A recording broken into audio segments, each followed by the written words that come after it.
Maulan na umaga mga kanoknok. Tinanghali tayo ng mga ganggising. Punta tayo rito sa likuran ng ating bakanting lote nating manukan na ginagamit natin pansamantala habang pinaubaya pa na may-ari. Ito ang ating bakanting lote na pansamantalang pinag-aanoan ng manok, ating mga alaga. Kaya may Jersey Giant tayo dito na blue.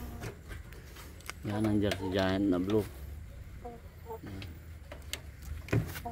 Ito ang pure black na Jersey Giant. Yan, pure black na Jersey Giant. Nalaki siya. At ito ang ating Plymouth Rock.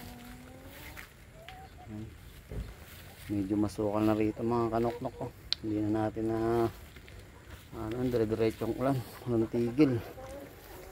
Meron tayo nangingitlog dito din na Jersey Giant na splash mga kanoknok. Ito ang ating Jersey Giant na splash, nangingitlog na siya. Ayan, may dalawang itlog na.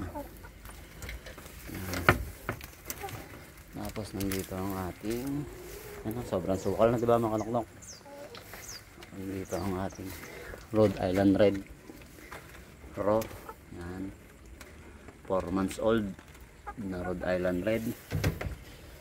Tapos nandito ang ating, meron pa tayong BPR dito, Plymouth Rock na pares. Yan, nangingitlog na rin siya doon mga kanoknok. Ang daming itlog, walang problema sa itlog, araw-araw na itlog.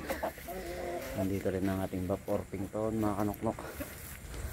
Yung isa naglilimlim at yung isa nag-iitlog na rin. Ayan, mga kanoknok ko. Ayan, ayun yung naglilimlim, ayun yung itlog niya. Ito ang breeding session nung binagyo na pipito ko. Yan, nawala rito yung malaki nating breeding session. Yan, sobrang na mga kanoknok, sobrang masukal na. Kailangan na natin magdamo rito pag huminto yung ulan, baka mamaya pagbahayan na ng ahas. Yan lang update natin for today mga kanoknok. See you on the next vlog. Huwag kalimutan i-share, i-like, i-subscribe. Yan ang ating channel para updated ka sa akin mga videos, mga bagong videos. Pasensya na kung medyo madalang mag-upload kasi maulan at sinumpong pa tayo ng arthritis. Mag-iisang buwan na. Ngayon lang medyo nakalakad-lakad, sinumpong pa ng trangkaso dahil sa ulan. Ayan, maulan talaga no, mga kanoknok. Ayan yung mga manukan natin dito sa harap ng kalsada. Ayan, ganda siya mga kanoknok. Ayan, doon binaba ko na doon, may naglilimlim doon sa kulay blue.